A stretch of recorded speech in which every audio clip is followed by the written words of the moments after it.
Thank you for that introduction. And then after listening to that lecture, I'm certainly intrigued and looking to find out more, so I'm hoping I can leave the same impression. So thank you for the last presenter. So I'll take you straight on to what I'm going to try and cover. I'm going to briefly look at the landscaping scenarios. These have been covered this morning, I'm sure yesterday, but you won't be surprised as a transmission company. We also have our views and we try and get a mix of what the landscape scenarios will be. I will pick up on large generation, but I have to recognise that in meeting the future targets, it's only been met by a combination of small, embedded, different size generation. The reason I'm focused on large generation is that's something I can clearly see, not that I believe it's the only solution to meet the targets.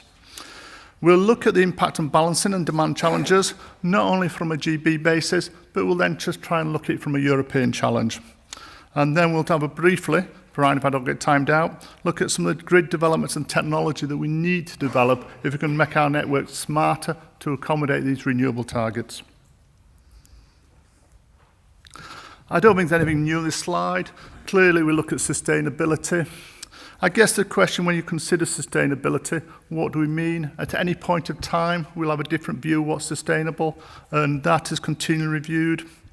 Affordability, I think it's fair to say in the GB debate, affordability is becoming a bigger topic of debate now than it was 2 or 3 years ago.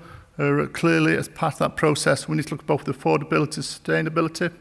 And one that's certainly come from the agenda in the GB presently is security of supply. So we've got to look at the balance of those when we look at the future landscape. It's also worth looking at what's happening on the GB. Clearly, we know that 25% of the existing power station fleet will be closing by 2020. Quite a high percentage of that will be closing in the next 2 or 3 years. And we'll be taking at least 34% of our electricity production will be by gas at the time when the gas UK production is falling. So clearly, again, great dependence on imports. So that's sort of the landscape that we are considering. One of the roles that National Grid do is to try and generate a number of scenarios. They do this in open debate with the industry and consumers, and this is just a reflection of the latest scenario that we've produced recently. And it's one we call the Gone Green scenario. It's one of many scenarios we use to try and get a feel for the range of possible future outcomes. I think you can see from that the important thing to reflect on, particularly if you're a transmission designer, as such myself, and I could discuss that for a few hours, but I'll try not to bore you in that detail. If we went past, say, the last 50 years, and by the way, I wasn't there 50 years ago, just before we tried to work it out, generation has changed, but changed very little. We've gone from small coal sets to larger coal sets to big coal sets. We've even put gas on the system since the 1990s, but gas, from a transmission perspective, is the same technology, it's just a different fuel. It's, for all intents and purposes, from a transmission, it doesn't look much different. Nuclear, again, a different fuel, but from a transmission perspective, yes, maybe it's a little bit less flexible in the design in the UK, but from a transmission perspective, it's been an evolution. We move on, though, to the future. You'll see our forecast there. From a Gone Green, we're predicting a few gigawatts of renewables on the system today, to potentially over 35 gigawatts of wind on the system by 2020. As you'll see later, 30 gigawatts is actually more than the demand on our system. And then you'll see, what do we believe? Coal is slowly being withdrawn from the system. There were plans for coal carbon capture, still in the debate. Gas is probably holding its own, and nuclear, whilst the existing fleet is slowly phased out, we presently envisage that there will be some new additional nuclear plant connected from about 2020 onwards. The size of that fleet, I think you've in discussion this morning, is an interesting debate. How much and when is also part of the uncertainty that we face. So that's the paradigm shift I face, moving from a capacity element, and the other side of the transmission is demand. The beauty of it from a transmission planner is everybody out there as a group is predictable. We can work out the demand on the system to within 1% in every day. So you might think you're actually dynamic and you do things differently. You don't have tea at the same time, you don't get up at the same time. But actually, sorry guys, you're very predictable. Thank God. So we've got in the past, we knew exactly what the demand was going to be. We knew what the generation control, and we had a good idea on the power system. Future, demand, we'll come back to. Generation, we certainly don't. I think somebody previously just mentioned to me how proud you are of your wind in Scotland. One of the problems is not always windy in Scotland, which is a problem. From a planner, it'd be a lot easier if it was always windy, but it isn't. So if you have 10 gigawatts of wind in Scotland, some days there could be no transfers from Scotland, other days there could be 10 gigawatts. What kind of network do we need to facilitate those? So if we look at some of the delivery issues, I think this high-level graph, a picture, sort of develops some of the thinking. Scotland, potentially, to meet their targets and to contribute significantly to the GB targets, has potentially 10 gigawatts of renewables by 2020. The Scottish transmission system to the English system a few years ago was a very small network capacity, and it was there basically for mutual support. Over the years, it's gone from mutual support to facilitating significant transfers and trading with Scotland. And that's led to a major investment, as you can see on that graph, major reinforcements down the spine of Scotland, and also major reinforcements onshore, accumulating recently where the Western HV-DC link is progressing well, with considerations with even more DC links between Scotland and England. So clearly a major investment is to get the power from Scotland to the GB network. Once you get to the GB network, you have isolated areas where you need major reinforcements. It's not necessarily obvious, but unfortunate. Where you look at the locations of the new nuclear power stations, it's just unfortunately the locations where high volumes of wind wish to connect at the same place. So which has driven major reinforcements to those locations. So if you look around North Wales, you look around Hinckley, you'll see there's major reinforcements on those parts of the network. You then look at some of the offshore, the round 3. You look at the volumes. We're envisaging potentially between 12 and 20 gigawatts of offshore wind between 2020 and 2025, significant volumes. You can see there then you're creating significant networks between the likes of Dogger Bank, Hornsey, as you can see on the off coast, feeding the east coast. You can get into some interesting situations where there's potentially 25 gigawatts of offshore wind in those locations alone. That can actually be sufficient generation to exceed the demand on the GB system. The thought of actually controlling all the GB from just wind off the east coast gives some of my operators some food for thought. We then move on to the operability. Now, previously coal and nuclear and wind provide what we call inertia to the system. They're very good at responding to faults, and they stop the frequency falling. Wind is less responsive, so if you have a fault on the system, the frequency will fall a lot quicker. So the operator needs to design a transmission system that picks up these new characteristics of managing frequency. We then go on to other issues, technical issues. And I'd just like to reflect before I'm beginning to sound like an engineer who gives you all the problems. Actually, these are challenges. What I'm describing of issues we need to address, they're not showstoppers. So I just sometimes feel like I get on stage here and tell you all my problems. Actually, they're interesting challenges. They're challenges we need to address, but they're not something that says, actually, we shouldn't be doing this. They're just issues we need to take forward. So we then get to fault levels. Now, fault level, a technical term, but without it, it's very difficult to operate the system. Wind has very little faulting feed, and therefore we've got new challenges. So we'll have potential voltage deviations, we'll have potential power quality issues, all interesting technical issues.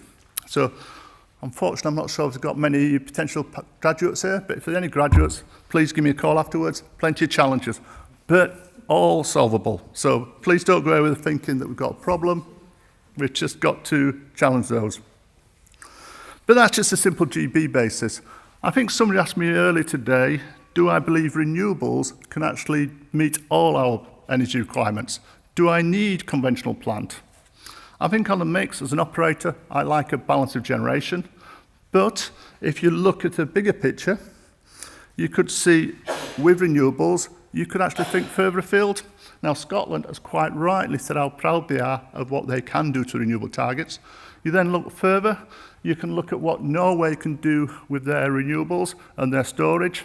You can then think of what Italy and Malta can do with their solar. You can then think what we do in the deserts.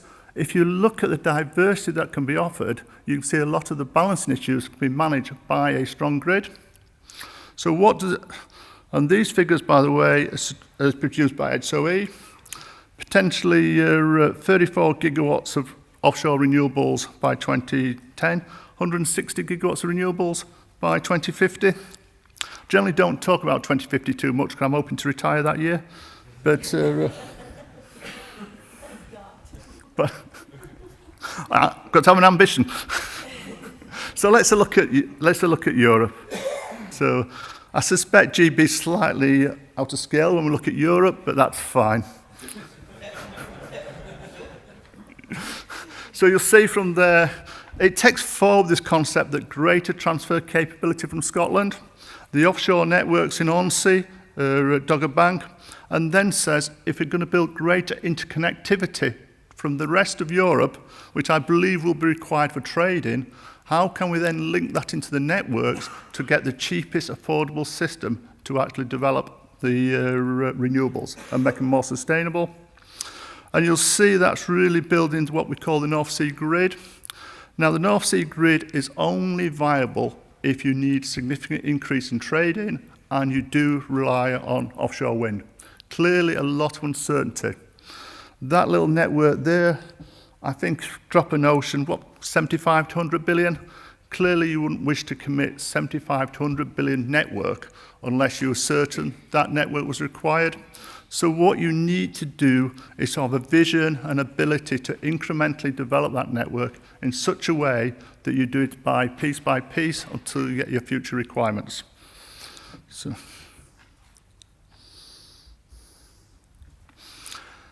one of the challenges on a more day-to-day front is how do we balance the system? I think we'll come back to the role of storage in a minute, but principally the amount of electricity generated has to equal the demand. If there's an imbalance, the frequency moves. So that's, and this control operator at Wokingham for the country, that's all he's doing. Nice and simple. He's not behind me, is he?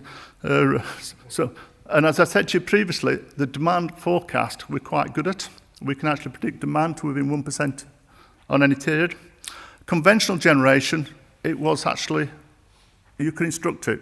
If you wanted a coal-fired power station, 500 megawatts, you'd ask for 500 megawatts. And it'd deliver you 500 megawatts till it fell off, and then you'd have a bit of reserve to cover it. Nuclear the same. So that's challenging, but manageable. We move forward into time. We've now got wind on the system. Wind, as we all know, is, I was going to say not predictable. We're getting better. We're starting to get better. Within 3 to 4 hours, we're getting quite good forecast. And we'll get better over time. Again, area we've got to do further work on in forecasting wind output. But to say we can't do it is unreasonable. You then get solar. Solar, I think, could be even more predictable than wind. Because clearly, we're not bad at knowing when it's cloudy days, and it's still output. After saying that, you can see some massive changes. In Germany, I believe, and I'll stand corrected, it's about 26 gigawatts of installed solar. And I've seen one graph showing a 20 gigawatt pickup in half an hour. I.e., they could pick up a summer day's demand on the GB alone in half an hour just by installed solar. In this country, that would be one challenge to do presently. Germany had the advantage of being closely coupled with a large system. So yes, it gave them challenges, but they had their neighbours to support them. The neighbours would say a few other things, well, occasionally, but they had a big system. So, and it's fair to say that whilst I don't believe solar will ever take off in the same way as it's done in Germany and Spain, it has an important role to play. And even in the GB, I believe the numbers are quickly increasing. I believe there's an order of 1 to 2 gigawatts. Vital role to play. It's part of the portfolio, but there. And again, we can forecast it. And then we get what we call the active demand. Now, clearly, if you look at the demand as seen by the transmission, previously it was purely demand. Now we're seeing significantly more and more embedded generation. So there's a lot more smaller renewables, smaller solar. the transmission owner doesn't get to know what they're doing, so he's got to learn to forecast that. So he's seeing the active demand. And if we go a stage further, how does the transmission owner and the distribution owner take that demand, working with the consumer, and use that demand to be a solution rather than the problem? So part of the solution here is how do we make the demand be part of the integrated solution? Clearly, turning everybody's demand off when we feel like it might not be the answer, but actually in conjunction with working out what demand can be managed, there's actually to be there. So the balancing system will get more challenging. I've been prattling on too long, I'm told. I apologise. But balancing the system will be more challenging. It will take more of the elements and it will require more of Europe. But again, it's achievable. I'm afraid I don't have the detailed costs as some of my colleagues do, but if you go forward, you can see it's achievable. I'll run through these next slides very quickly on the basis that it's in danger of sounding like an engineer complaining. But if you look at the wind output, you'll see that wind, many of the time, we've got a light breeze in the countries, and so you see significant variable output from the wind output. Then you have the green space. The green space is nice, steady output. And then from a transmission planner, he gets equally worried, or an operator, in the pink space, as where what we call the cutoff, where the wind gets too high. When the wind's too high, the turbines shut down. If you get a lot of turbines shutting down at the same time, it's probably more concerned about that effect than is the slow build-up. The good news, of course, if you look at the cut-off, there's a lot of work, and there's very many presentations being done on the R&D and the development work done on cut-off, how that's been checked at higher and higher wind speeds, and it's been staged. So the bigger challenge going forward will be the low breeze. This is actually quite an interesting graph. I think it overemphasised it, but what's that done is taken the wind output from the wind farms of this country and extend it to what it could look by 2020. And what that shows you that if the same phenomena occur, we could see a nice 12 gigawatt pickup of output in a matter of less than 30 minutes, just as additional wind come across the country. And it also shows you the shutdown. So the challenge is to manage those scenarios. Again, same thing we've done here, 2013 demand data, but we've rerun it with 40 gigawatts of wind. Now, we think we'll get to 40 gigawatts of wind in a gone green world by about 2025 and beyond. And what that says is actually there'll be more wind output generated for about 2% of the year. So clearly, what do we do with that output? One is to curtail it, the other is to think how we can integrate it with either storage or greater use of interconnectors. So there's more thinking to do is how do you manage large volumes? These are just some of the potential solutions. Clearly, rapid frequency response. There's no reason, technically, why wind farms cannot be developed to provide the system support we've required. The early developers haven't needed to incur those additional costs because it could be accommodated by the grid. You need to think, as we move forward, what's the cheapest way then? Is it by changing the technology of the wind farms? Is it by putting another storage system on? So we need to continually work with the industry to find the cheapest overall solution in meeting these targets.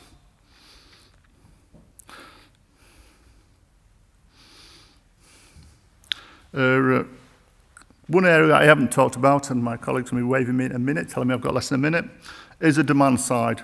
As a transmission engineer, a designer, we've generally focused on about putting the transmission capacity to meet the demand. Traditionally, the demand's the demand, therefore, how do you get the right generation on? Clearly, as we move forward, demand side plays an important role. I explained previously, the ability to respond to changes with a lot of wind is actually being reduced. One solution may be to switch demand off for 10, 20 milliseconds, etc. So there's things we can do to demand to counterbalance that. And then there's other services, either they've got to be provided or they can be voluntary on how you get fast response. So there continues a number of services you can get to meet those requirements. I'm often asked, do we need to make the transmission smarter? My defensive position is the transmission system is smart. So the question really is, how do we make it smarter? I usually get a response, don't be smart, Alec, but never mind. So, and some of that is all about getting the information and data. It's really, we're talking about the demand side. It's really understanding what's going on. Once we understand what's going on, we can respond to it. So we've got the network outputs. We know our risk management. Voltage control, we've got to take it to that next stage of knowing what's going on control. But all those issues, as can be slightly managed, there's no showstoppers there. It's just a matter of evolution. I think I'm often asked is, do I have concerns about meeting the targets? I think my simple answer is the targets are achievable. We just need to find a way of incrementally getting there to allow us to get there at a reasonable cost. If we go too quickly, we may incur costs that are not sustainable. And by the way, when I say not too quickly, the Gone Green targets, which is 24 gigawatts of renewables, is achievable in 2020. We just need to keep progressing. Conclusion on the base, I could talk all day on my favourite subject, is the transmission is there to facilitate the targets. We'll get more and more renewables. That will result in potential increase in transfers. Renewables are located away from demand, so the transmission system is required to develop and evolve to facilitate the targets. But in doing that, we've got to make greater use of demand management on the demand side. It can't just be about controlling generation. We also need to look at the technologies. Clearly, we like to build, well, I'll take that back. Overhead lines has been the mainstay of transmission. Clearly, if we want to build in a timely fashion, overhead lines is not the public acceptable means. We've got to find alternative technologies. We can drive the overhead lines harder, which we're doing. We look if build lines where we have to, but we've also got to work and find alternative solutions, such as DC links, such as building technology higher. And we've got to ensure the transmission system there is part of the solution and seen to be part of the solution, not the problem. Thank you.